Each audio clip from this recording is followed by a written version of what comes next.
B'siyata d'shmaya, we're going to start a new Masechet Ketubot. We're going to start on Daf Beis, the very first Mishnah. Basula niseis l'yom haravi. A basula, a yet unmarried girl, known as a virgin, and the question is, when is the nisuin? Now, we have to make a short introduction, and we have to remember this because it's very important, and it's a little bit different to the terms we're used to speaking. In today's culture, we know there's a concept called an engagement, and then there's the marriage. What happens at chasna, at the marriage? You come to the chuppah, and the chosn gives the color ring, says Hariyat Mukudeshes li, and then there's Sheva Brachos, and then they go into the Cheder Yichud, and that's the chasna. Now that's the way it works today. But in truth, in the terms of Chazal, it worked very differently. The act of giving the girl, the kala, a ring, that's called kiddushin, and we'll learn more about that in Masechet Kiddushin, how that works. And that was when a girl becomes an Eishes Ish. That's when she becomes married. Afterwards, there's another stage which is called nisuin. And nisuin means that it's not only she's mekudeshes, which is for all intents and purposes married regarding most and many halachas, but there's another stage called nisuin, which is the chuppah. What exactly chuppah is, whether it's what we call the badekon, covering the color with a veil, or whether it's standing under the canopy under the chuppah, or whether it's the cheder yichud, or we do all three, that's considered chuppah. And it's the stage 2 of the marriage process. What we call today engagement, actually in halachic terms, at least as far as marriage is concerned, has very little value, has no value actually. At the most, it's a commitment to get married, but it's not, the marriage hasn't started at all. So when we speak about kiddushin, and then we're actually talking about the stage of the start of the marriage, which is what we would call giving the chosn, giving the kala the ring. That's one of the ways to be married and get married. That's kiddushin. And then there's nisuin. In the times of Chazal, there was 12 months, typically. We'll learn more about that later on in the Masechta, but there were 12 months between the kiddushin and the nisuin. Before the kiddushin, there was nothing binding. We'll leave it in those terms for now. We're going to learn more about it a little bit later. There's a concept of shidduchi, but that's not for now. There was the kiddushin. Exactly 12 months later, if it was a basula, it's the first time they're getting married, the first time they're in marriage, then 12 months later they would get married. So the question is, that second stage, the nisuin, when marrying a basula, what day of the week should they get married? And nowadays this doesn't apply for different reasons the Rishonim are going to discuss here, but we're going to learn the Gemara at face value and try and have a clear understanding of the Mishnah and the Gemara according to Rashi. Basula nises l'yom haravi. We'll soon see why, but a basula who gets married, the nisuin stage has to be done and should be done on Yom Haravi, on a Wednesday. That means the nisuin itself would be done. That means the chuppah, let's call it the chuppah, the nisuin would be on Wednesday day, and then that would be the nisuin. Va'almona. However, in the case of an almona, l'yom chamishi, it would be advisable and preferable that they get married on a Thursday.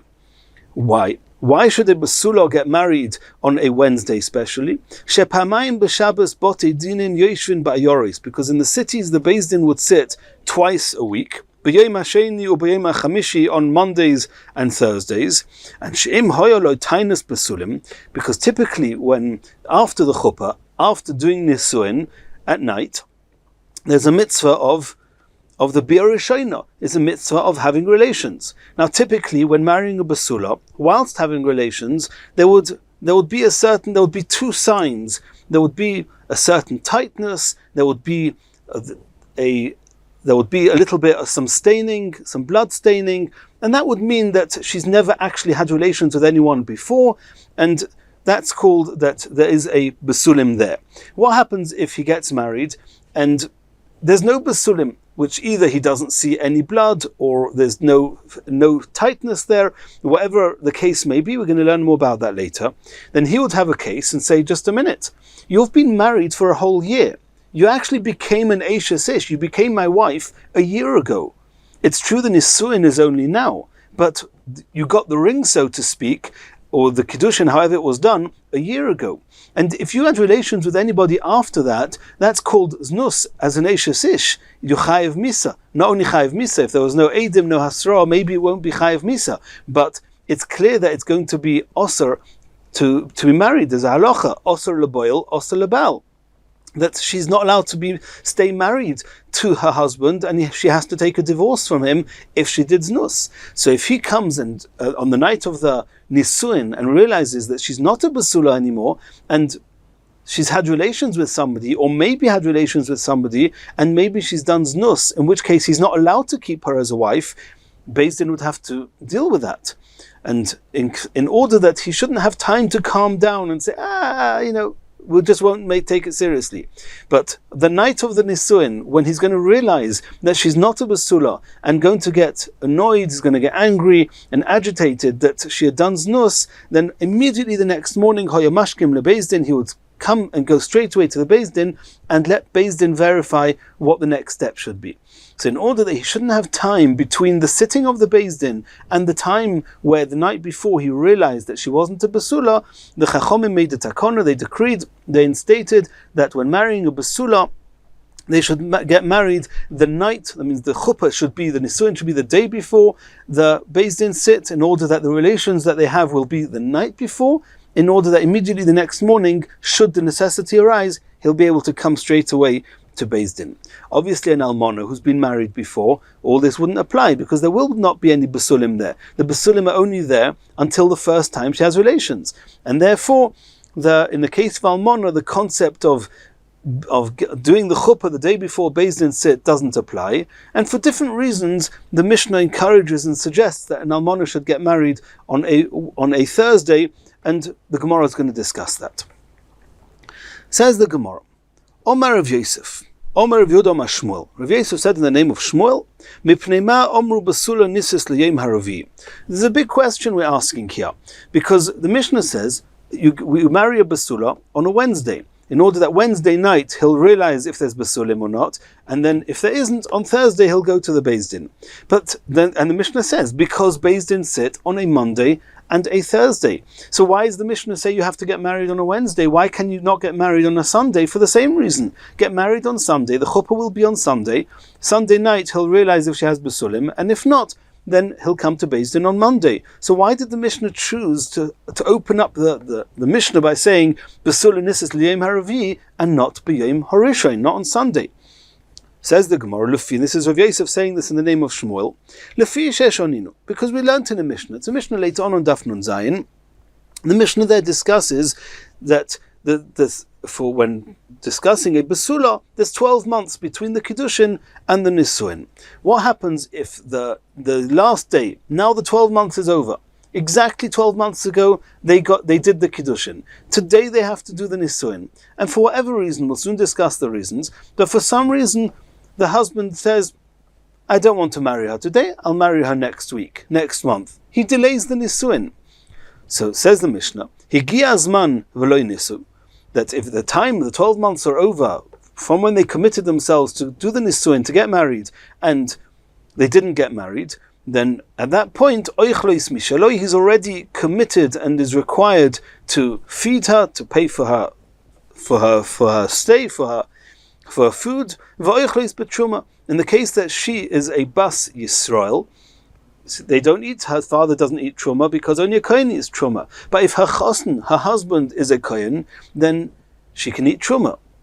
Now the truth is that from the Kiddushin already, according to the letter of the law, from Kiddushin already she's considered married to him and she's already allowed to eat truma. But for different reasons we're not going to discuss now, the Chachomim said no. Since she's still living at home in her father's house, and there they don't eat truma, it's safer if she doesn't eat truma.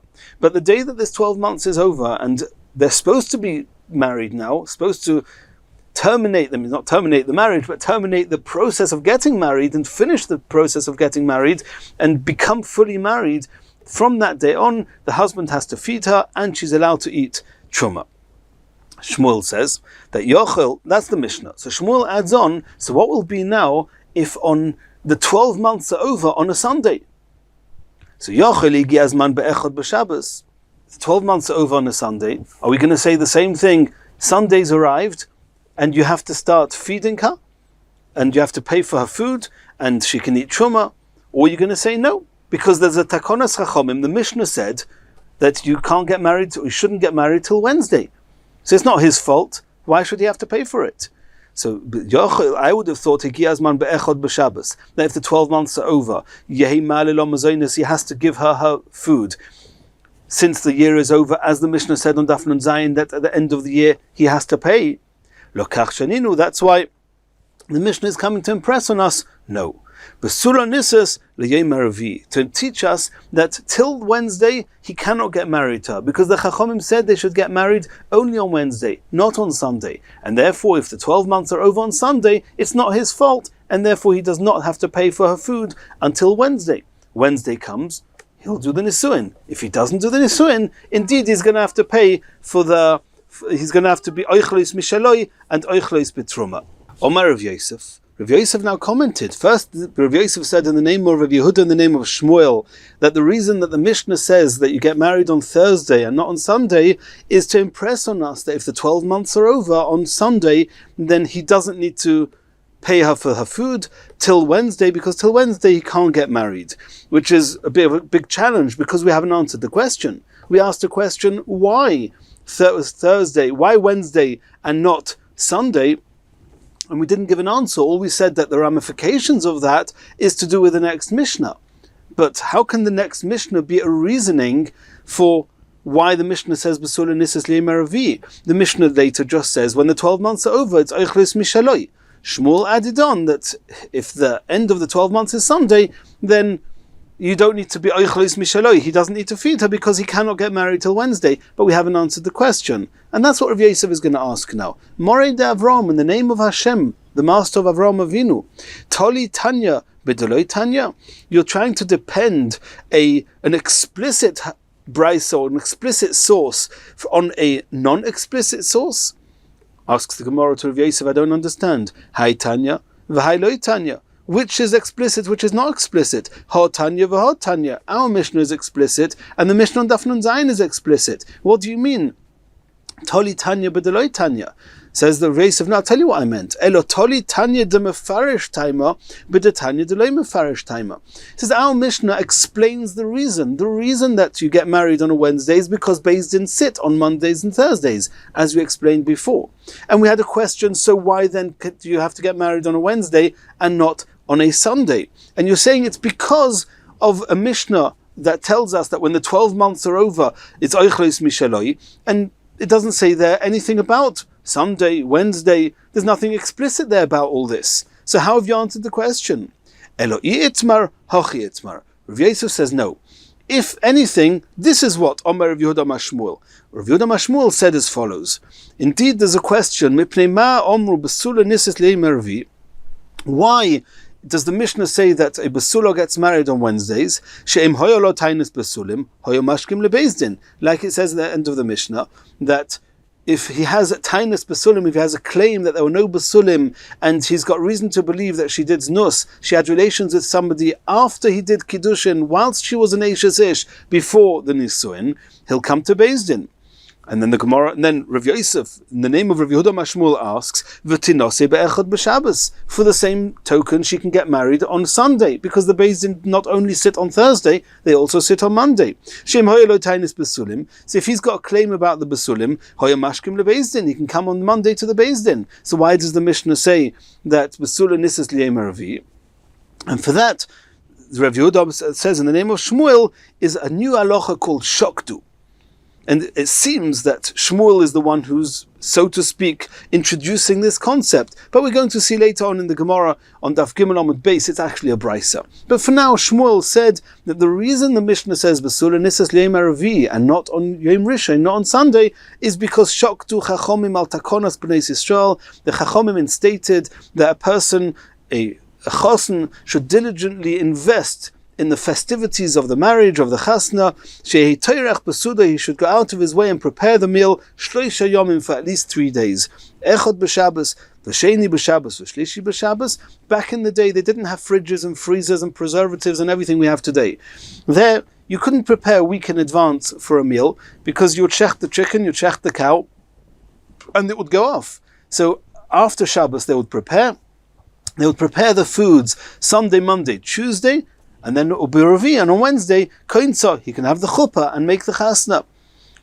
And says the Gemara, V'achshov sheshaninu shoktu. So we're not now depending our Mishnah and explaining our Mishnah consequent and based on the Mishnah on Daf Nun Zayin as we thought before. No. Now that we've explained that the reason our Mishnah says B'sula Nisis Yom Ravi is because of Shoktu, now we can add on and explain the Mishnah on Daf Nun Zayin. The Oiso Sheshaninu, this that we learned in the Mishnah on Daf Nun Zayin, Higi Azman V'loi Nisu, that if the 12 months are over and they didn't have the Nisuin, Oichlis Mishalei V'oichlis B'truma, that's what it says in the Mishnah there.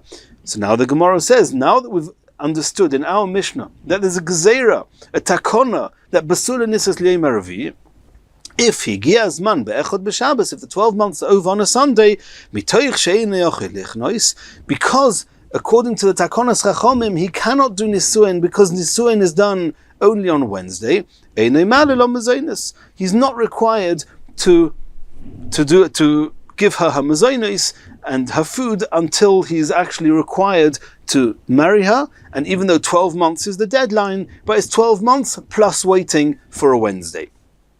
That's what Shmuel said. Lefikach. Now Rav Yosef adds on that Lefikach, therefore, if what we just saw now in the name of Shmuel, that if there's an oinus, even though the year is over, if it's something out of his control, for example, it's not yet Wednesday, and there's a Takonos Chachomim that says you cannot do Nisuin now, and that's called an oinus. And since he's an oinus, it's not in his hands, therefore he doesn't need to give her the mazonos yet. What will be with other types of oinsim? And we're going to mention 3 types of oinsim. Number 1, cholo hu. What happens if he became sick? Or a different oinus. The reason he can't marry her even on a Wednesday, but not that he's sick, chol sohi. She became sick and they cannot do the chuppah now. They can't do the nisuin. Or a third case, shapiras or nida. If she's a nida, then they can't do the chuppah. We'll learn more about that later on. But it will be a chuppahs nida. She cannot get married because she's Tomei. And a woman that's Tomei is not allowed to have any relations with her husband. They cannot do a chuppah.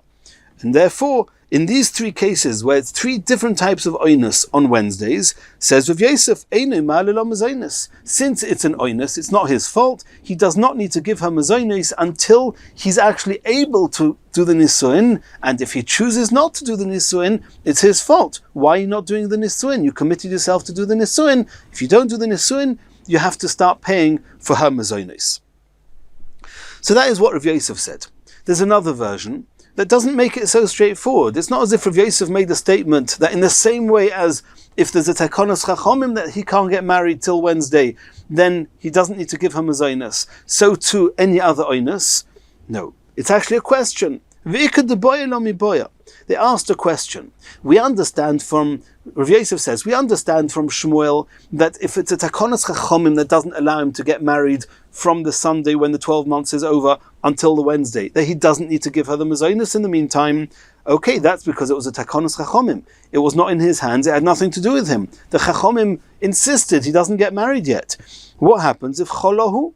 What happens if he became sick? And therefore he cannot do the nisuin. Do we say he's an oinus and he doesn't need to give her mazonos? Or do we say, no, since it is happening to you, and it's because of you, so to speak, that you're not getting married, because you're sick, that doesn't exempt you from paying her mazonos. Mao, what's the halacha? Do we say Hossam over there in the case of the Takonos Chachomim, Taimim Mai? What's the reason that he doesn't need to give her the mazonos? Mishum de'onis, because he's oinus.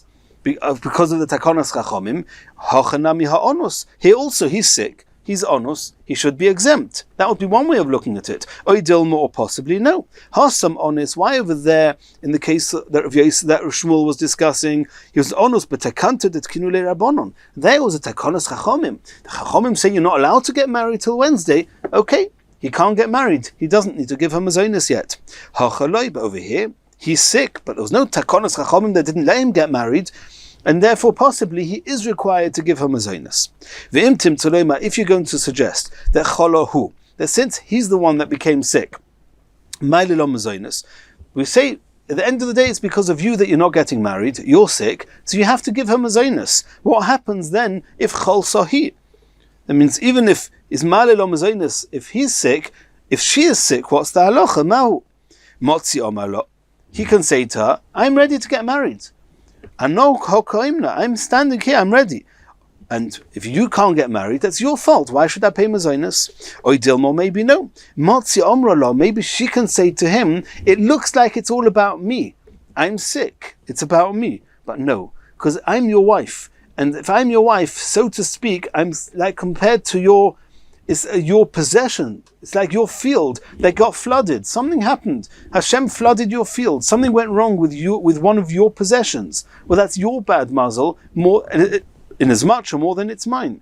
And therefore she can say, this is your bad fortune, but it's happening to you because it's your wife that now can't get married and can't do the nisuin. And since it's about you, you should pay the mazonos. And if you're going to say that Omrolei, that she can indeed say that if I, your wife, became sick, it's like your field and it's about you that I became sick, and therefore you have to give me mazonos. What's going to be if Pirasonida, if she became Tomei? Can she also say it's your bad luck, it's because of you that I became Tomei? Mahu, what's the halacha? So the Gemara says, B'shas Vesta. We know that every woman has a cycle, at a certain time in the month usually, that she becomes Tomei. So if she became Tomei at the time where she usually becomes Tomei, lo tiboy lecha. There's no discussion. You can't say that it's his bad luck that she became Tomei now. It's nothing to do with him. She's always become Tomei at this time of the month, and this is to do with her monthly cycle and nothing to do with him. So then she certainly cannot claim it's your problem. The question is, Shaloi b'shas Vesta, what happens if she suddenly became Tomei, not at the regular time that she normally becomes Tomei? What's the halacha? Do we say, Kivan deloi b'shas Vesta, since it's not at the time that she normally becomes Tomei, Motzi omrele, she can say to him, Nistach v'sodeyu, it's about you and it's your bad luck, and therefore you should give them mazonos. Or Dilmo, maybe no. Kivan de'ika inoshi de komashanya v'stayu, since there are women that change their time in the month where they become Tomei, so it's sort of a regular phenomenon. Kashas Vesta Domi is similar to Kashas Vesta, and she cannot say Nistach Fosadeyu, it's your fault, and therefore maybe he'll be exempt from giving her the mazonos. So that was, according to this version, that was Rav Yosef's questions. Poshet Rav Achoy, there's this discussion here in the Rishonim who this Rav Achoy was, but it was probably an Amoira. Poshet Rav Achoy as follows: Higia zman v'lo nis'u. That's what it says in the Mishnah Daf Nun Zayin. The lashon is, the term used is Higia zman, if the time came, v'lo nis'u. We'll soon see what's the word nis'u mean. It means that, definitely also means that she wasn't ready to get married to him. So if the time came, v'lo nis'u, and it was because of her that she couldn't get married to him, then oichlos mishaloi v'oichlos b'truma. Even then, she can be oichlos mishaloi. He has to give her the food, and she can eat truma. So Rav Achoy says, if you take notes in the Mishnah, it doesn't say loy nos'u, which means if he didn't marry her, as if it's because of him, then and only then he has to give her mazonos. Loy ktoni, that's not what it says in the Mishnah. Elo loy nis'u, even if it's because of her that they cannot get married, even there, oichlis mishaloi, he still has to give her her food, and she can eat truma.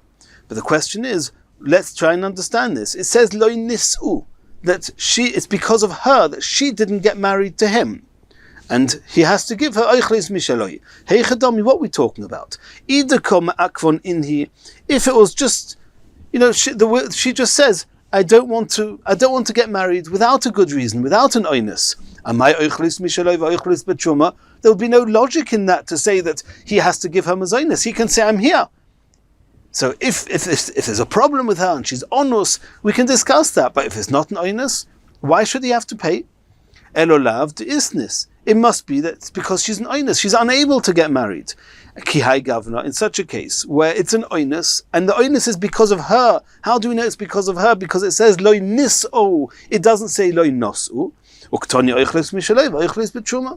Rav Achoy makes it very clear that when it says in the Mishnah that if the 12 months is over, and he doesn't get married, so we know that if it's a takonas chachamim, Shmuel said before, if it's on a Sunday and he cannot get married till Wednesday, he doesn't need to give her food. But any other type of oinus, even if it's an oinus that happened to her, he has to give her the food. That is the opinion of Rav Achoy. Omer Rav Ashi. Rav Ashi is going to argue with Rav Achoy. He's going to say no. I could suggest to you that it doesn't matter what the oinus is. If it's takonas chachamim, if he is sick, if she's sick, if she became a nida, it doesn't matter. If it's oinus, then loy ochla. As long as it's not his fault and that he can prevent it, then he does not need to give her the mazonos. And you're going to say, when the Mishnah says that Igiyazman v'lo nisu, that oichlois mishaloi, what does it mean? Or it means that when does the Mishnah say he has to pay? That's only when he chooses. He's not even an oinus. When he chooses not to get married. If he chooses not to get married, then there's no reason in the world. If you can get married, the chachamim are not stopping you. There's no situation that's making you unable to get married, and you're choosing not to get married, then you have to give her the mazonos. You're going to ask me a question. If it's all to do with his negligence that he's not getting married, why does it say nis'u? Why doesn't it say nosu? Says Rav Ashi, you're right. It should have said loy nosu.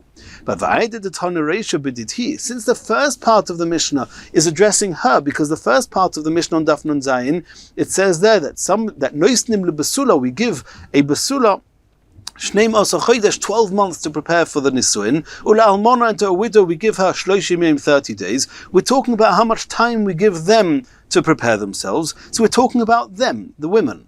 So the Mishnah continues and says, if the time arrives and these women don't get married, then he has to give them the food. But obviously it's not talking about, or according to Rav Ashi, it's not talking about that it was up to them not to get married, it was up to him. Only if he chose not to get married, then he has to pay them the mazonos. But if it wasn't up to him, he does not need to give them any mazonos. Continues the Gemara. What did we just see? We saw in the Mishnah that Besula Nises Liyom Haravi. There's a takonas chachomim that a Besula gets married on Wednesdays. Said Shmuel on Daf Beis Amud Aleph that therefore, if the date of the time where they should have done the Nisuin 12 months after the Kiddushin is on a Sunday, they do not get married, and he does not need to give them the mazonos because he's onus. He's just unable. The chachomim don't let him get married. Why should he have to pay? So that means in the concept of Kiddushin, in Nisuin, the concept of oinus applies, and oinus serves as an exemption. Omar Rava. And we're going to have two versions of this. One over here, and one on Daf Gimel Amud Aleph, which we're going to learn in the next Daf. So let's learn the first version of Rava. Omar Rava. U'le'inyan gitin eino kain. You should know that in the concept of gitin, a bill of divorce, in the whole concept of gitin, oinus. The concept of oinus doesn't apply. It means we'll soon see what the cases are. We're going to have 3-4 cases, but in the case where the divorce is conditioned to something, and that something happened or didn't happen because of an oinus, so there oinus is not an excuse. By Kiddushin it serves as an excuse that if he's an oinus and cannot do nisuin, he doesn't need to give her the food. By Gittin, even if he's an oinus, it's as if he wasn't an oinus. Alma says, the Gemara we see from here, Kasav Arava, ein oinus begittin. There's no claim, there's no exemption of oinus by gittin. Minale l'ravaha. Rava's an Amira. You saw this in a Mishnah someplace. Do you have a source for this? Where would you find such a thing that oinus doesn't apply by get? The Gemara is going to give a few suggestions. The first one, are you going to suggest that is from a Mishnah? We're going to see later in the Mishnah. If somebody says to his wife, here's the get, if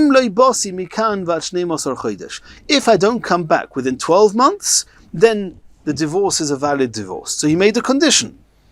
If I don't come back in 12 months, if I come back in 12 months, this is not a divorce. If I don't come back, it's a divorce. What happened? He actually died with it before the 12 months are over. Then the halacha is eino get. She's not considered divorced. She's considered a widow. And there's halachas, for example, if they didn't have any children, and her deceased husband had a brother, you have to do yibum. We learnt about that in Masechet Yevamos. She has to do yibum. If she's divorced, a divorced woman doesn't do yibum. Then eino get. That's what it says in the Mishnah. Says the Gemara, Mace, only because he died within the 12 months, who de eino get. That's why. That means the reason he didn't come back was within the end of the 12 months, within the 12 months, is because he died. That's why the get is not valid. However, if a different oinus happened, if the reason that he didn't come back is not because he died, but because he was sick, which is also an oinus, but it's not misa, we can deduce from the Mishnah, harei a get. It is a get. That means we see clearly, even though he's got a good excuse, he was unable to come back within 12 months, he became sick. Nonetheless, it's a get. If it's a get, why, if he died, is it not a get?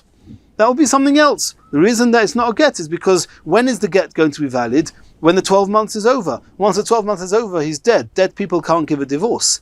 If he's alive and he's just not here, he made a condition. If I don't come back, then when the 12 months are over, it's as if I'm giving you a divorce then, and that's it. But over here, he's dead.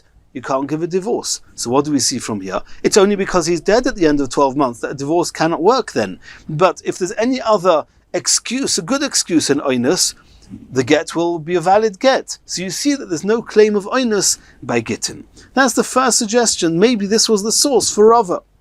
Says the Gemara, no. V'dilma maybe la'olam eimelecha chola nami eina get. It could be that the Mishnah agrees that even if it's the reason that he didn't come back is not because he died, even if the reason he didn't come back is because he's sick, a different oinus, the get will not be a valid get, because there is a claim of oinus. He can say, it's not my fault, I was unable to come back, I was sick. And since it's an oinus, there is a claim of oinus, not like Rava suggested.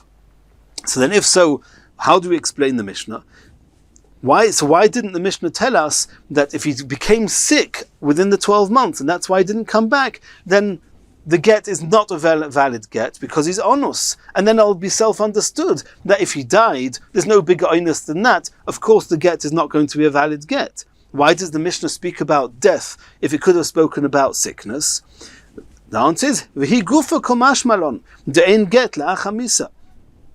The Mishnah is coming to teach us this concept that there is no concept of get after he died.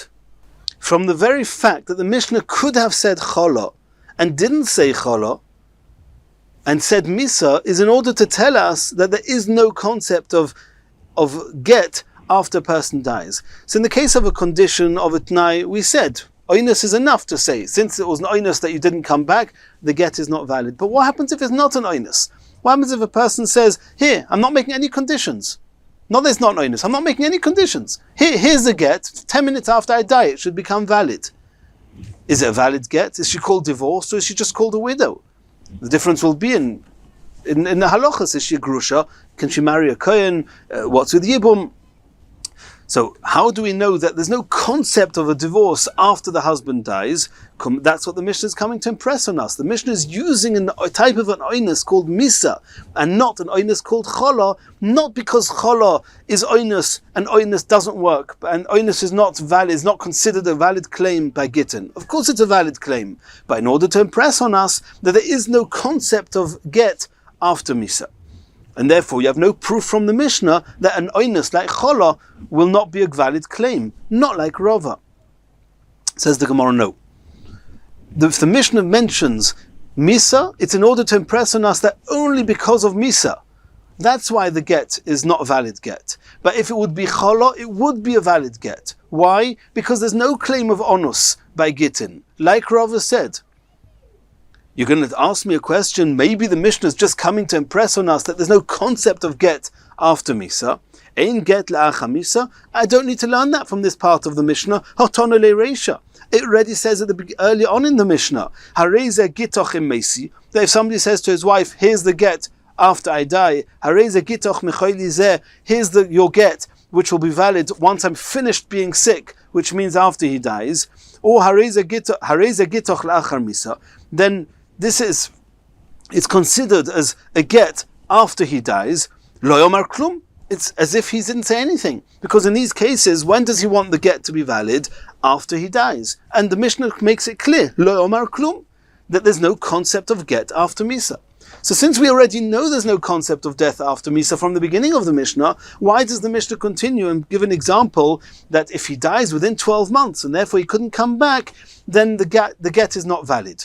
You're trying to impress on us there's no get la'achar Misa, we already know that. So it's coming to impress on us that only because he died, that's why it's not a get. But if the reason he didn't come back is because he was sick, it would be a get. That would be proof to Rava, that in Gittin, there's no claim of oinus. Says the Gemara, no. Dilma, it could be that the reason that the Mishnah chose to speak about Misa and not about Choyli, indeed not to tell us Ein Get La'achar Misa, because we know that from the beginning of the Mishnah, but it's Lafuke Mid Rabbi Seinu, because there are some who hold that even if a person says that here's a get, if I don't come back in 12 months, and he dies in the middle, the get will be valid. How can it be? So the time the 12 months are over, then he's already dead. And we know that you cannot give a get after he's dead. No. Because there are some Rabbi Seinu, there are some Chachomim who held, the Tanya Rabbi Seinu itiru le'nase.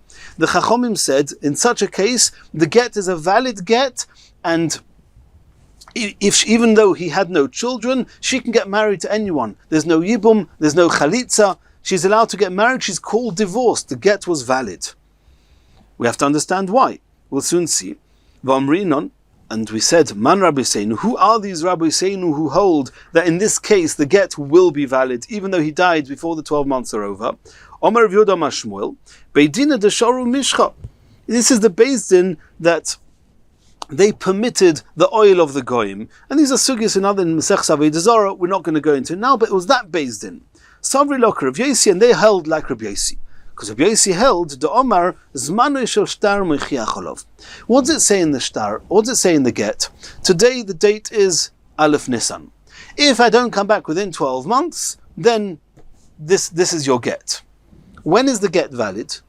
So if the get would be valid in Aleph Nisan next year, and then we would understand if he dies before then, the get cannot be valid. Then we would understand. If the get is only going to be valid next year. But if the get's only valid next year, why do you have today's date written on it, Aleph Nisan? Why don't you just write in the get, if I don't come back before Aleph Nisan of next year, then this is the get. Why do you put today's date, the date that you're writing the get? Obviously you're trying to impress on us and to say that if I don't come back within 12 months, then I want the get retroactively to be valid from the date it was written. And the date it was written, this person was still alive. And since he was still alive, he didn't come back within 12 months, so he died. Okay, he died is like any other oinus. It's like any other oinus. And there's no claim of oinus. And there's no problem of the get being chal after he died, because it's when is the get going to be valid? Retroactively when he gave the get. So according to Rabbi Yosi, according to these chachomim, this Beis Din, the get will be valid. So that's why our Mishnah comes to tell us explicitly that if he says that the get should be valid, even though there's a date of today's date, and he says if I don't come back within 12 months, the get will be valid, the Mishnah says the get is not valid, to tell us that the fact that the date is written on it is not enough of a reason to say that the get is valid retroactively, and in the case of Misa, in this case, the get will not be valid. It's just to impress on us that we do not hold that the date is a determining factor. But you would not be able to learn from the fact that it mentions this, that it mentions Misa, you would not be able to learn that in the case of Chola, in the case when he became sick, that there's no claim of Oinus. Maybe there is a claim of Oinus. And therefore, there's no proof to what Rava said. Ve'elo miseifa. Another suggested source for Rava would be from later on in the Mishnah. It says that if he says me'achshav, that the get is from now, im loy basi mikan madjud beis chodesh, if I don't come by the end of the 12 months, and then umeis b'soich shnei masa chodesh, indeed he didn't come after 12 months because he died. Harei ze get. The get is valid. Why? Because he added in the words me'achshav. Before we were talking about where there's just a date written on the get, is that enough of a reason to say that he meant me'achshav? We said only Rabbi Yosi holds that way, but our Mishnah doesn't. Our Mishnayos don't. But over here where he says explicitly me'achshav, from now it's a get. If I don't come back, then and he dies, then harei ze get. It's a valid get. V'hu adin, Meis v'huadin l'cholo.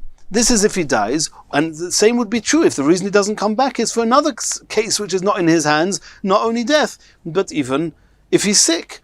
So we see that any type of onus, if the reason he didn't come back is for a fault not of his, the get is a good get. So you see that there's no claim of onus, there's no claim, it wasn't my fault, I was unable to come back. Like Rava said, that by gittin there's no claim of onus. Says the Gemara, no. That's not a source for Rava either. Dilma meis dafka. Maybe if it was cholo, if he became sick, and that's why he didn't come back, the get would not be valid because he was onus. Over there, the reason the get is valid, me'achshov, is only because he died. Why? Because we take it for granted that what he meant was that if I come back, I'll be happy to stay married if I come back within 12 months. And if I die, I'll be happy for you to be divorced because I don't want you to be a widow. Because if you're a widow, and in the case that he didn't have children, she'll have to go do yibum or chalitza, and he doesn't want to put her through that. So there we have every reason to believe that he actually wanted the get to be valid from before in order that she should be divorced. So she should not fall to the hands of his brother to have to do yibum or chalitza. But maybe any other type of onus, for example, if he became sick, of course he wants to keep the claim of onus and say, I didn't want the get, I wanted to come back, it wasn't in my hands, I don't want you to be divorced, I want to stay married. And in that case, maybe his claim will be valid, not like Rava says that there's no claim of onus. Elo says the Gemara, the third suggestion, Mihal. We learn out from elsewhere. Dahi da omar lahu what happens if somebody says that if I don't come back within 30 days, here's the divorce? And also, at the end of 30 days, he actually does come back. And he's just on the outskirts of the city. Uposke mabro. And there's a river crossing, a bridge that's stopping him enter the city. And he's shouting to them, Chazuda, so you see I'm here, see I've come back. Chazuda, so you can see I'm here. I just can't get over the river. I'm waiting for a boat. I'm waiting for the bridge. I can't come. Omar Shmuel said, Lav Shmei Masya. He hasn't arrived. He's not in the city. And the get is a valid get. So I don't understand. He's saying onus. What can I do? So you see clearly like Rava, there's no claim of onus. Says the Gemara, it's also no proof. Over there, everybody knows there's a river on the outskirts of the town. Why didn't you explicitly say that if I get to that river by the end of 30 days, then the get will not be valid?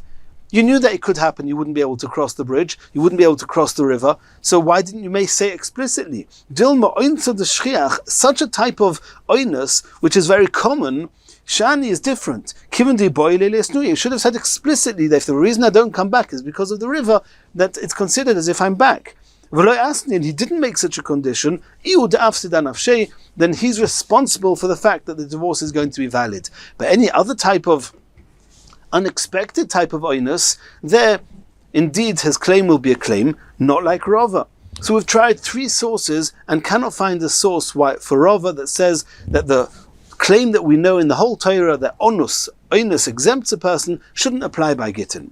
Elo says the Gemara, Rava svara d'nafshei k'omar. It was something logical. Rava says it makes sense to me that we should not allow a person that when it comes to gittin, that he should say, I made a condition, and even though I didn't fulfill the condition, I don't want the get to be valid because of onus. No, I have a reason to say that shouldn't be true.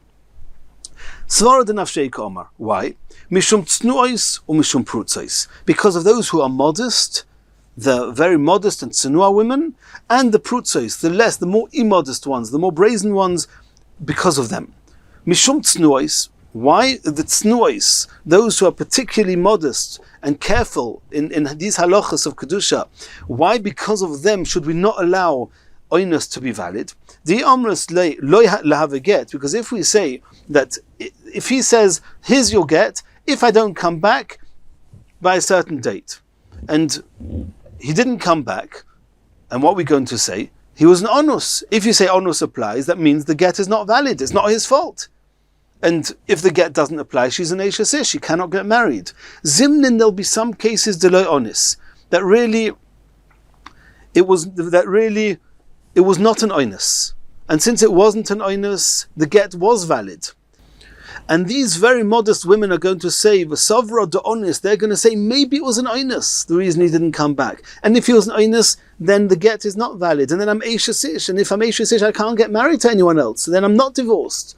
Or Miagna v'yasva, and she'll just be sitting her whole life as an aguna, being stuck and not being able to get married. And therefore we said, if we're going to allow onus to be a claim, these very particular women, the tznuos, are going to say, maybe it was onus, and they're going to be stuck. And therefore we say, onus is never an excuse. That's as far as the modest ones. Umishum prutzois. What about the immodest women? They also are a reason that we do not accept the claim of onus. Di omrus lo ilahav gita, because if we're going to say that it was an onus, then the get is not a get because it's not his fault, it's an onus. Zimnin, there'll be cases de onis that really it was an onus, and the get is not a get, and she's an Eishes Ish. The omra, but these prutzos are going to say, lo onus, no. It wasn't an onus, he could have come back, he chose not to come back, the get is valid, we're divorced, and we can go and get married to somebody else. V'ozliu mitzvah, they're going to go and marry someone else. V'nimtza get bottle, and in truth it's going to become apparent that this get was not a get, because he was onus, and then she got married to somebody else as a Eishes Ish, u'boneo mamzerim, and her children will be mamzerim. And therefore Rava said that we're not going to accept the claim of onus ever. If somebody makes a condition by get, then if the only factor is, was the condition, did it happen, did it not happen? If he said, if I don't come back by certain dates, the get is valid, he came back, he didn't come back. Why he didn't come back, if it was onus or not onus, is not something we're prepared to consider, says Rava. Asks the Gemara, but I don't understand. In the whole Torah we know, and it's learned out from a pasuk, from V'lunaro loisaseh davar, that onus is a biblically valid and recognized claim. It's not my fault. Can it be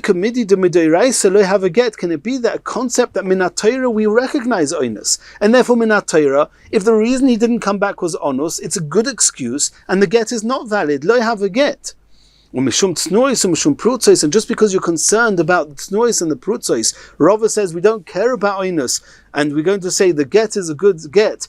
Sharin on Eishes Ish, you're going to let this person, this woman, who minat Torah is still considered married, because minat Torah, if he didn't come back, it was onus, it's a valid excuse, and the get is not valid, and she's an Eishes Ish. And you're going to say, no, she can get married?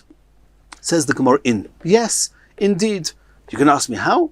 Just because of svara, logic, you're going to undermine the fact that she's an Eishes Ish? How can you do that? Says the Gemara, we have a rule, kol de mekadesh, anyone who's mekadesh, who marries a woman, adata de rabbanon mekadesh, he does it that based upon the conditions of what the Chachamim determine. And the Chachamim will say that this type of get, where even though it was onus, but he said that if I don't come back within a certain amount of time, the get is valid, and he didn't come back, the Chachamim, they nullified the Kiddushin. They said from this point on, we'll soon see if it was from this point on or not, but at this point we're going to assume that the Chachamim said that it's as if you were never married. So Ravina said to Rav Ashi, Tinach Kaddish Bekaspa, one of the ways to do a Kiddushin to get married is by giving a woman money. Or we would call today the value of the ring, giving her a ring. So you're going to say that you got married with money, and then the Chachamim undo the Kiddushin. Okay, so it's as if you just gave her a gift. It's as if you were never married. And it's as if you were never married, then there's no need for a get. And then you can marry somebody else. But one of the ways, we're going to see this in Masechet Kiddushin, one of the ways to actually do the Kiddushin, not the Nisuin, the Kiddushin, is Babiyah, is actually by having relations. What the Chacham are going to say? It's as if you didn't give her a gift, you had relations together. How can you undo that? Says the Gemara, yes. The Chachamim have the power to say that the bila, the relations that they had at the beginning, what they thought it was for Kiddushin, if later on there's a get with this condition, and the condition wasn't done because of Einus, and the Rabbanon undid the Kiddushin, it's as if this person said at the beginning, it's adata de Rabbanon, it's dependent on what the Rabbanon say. The Rabbanon say yes. It's later going to be apparent that Bia Rishona, that Kiddushin, Bia was Bi'ila Aznus, it was like a Bia outside of marriage, and there was never Kiddushin, and therefore she can get married to somebody else. And that is what Rava in the first version of the Gemara holds, that when it comes to Gittin, there is no claim of onus. And in Mirz Hashem in the next Gemara we're going to learn a different version of Rava, who says the opposite, who says that by Gittin there is a claim of onus, and we're going to go through these three sources that we had here. We're going to go through them, but from the opposite angle, and we're going to see that in the next Gemara.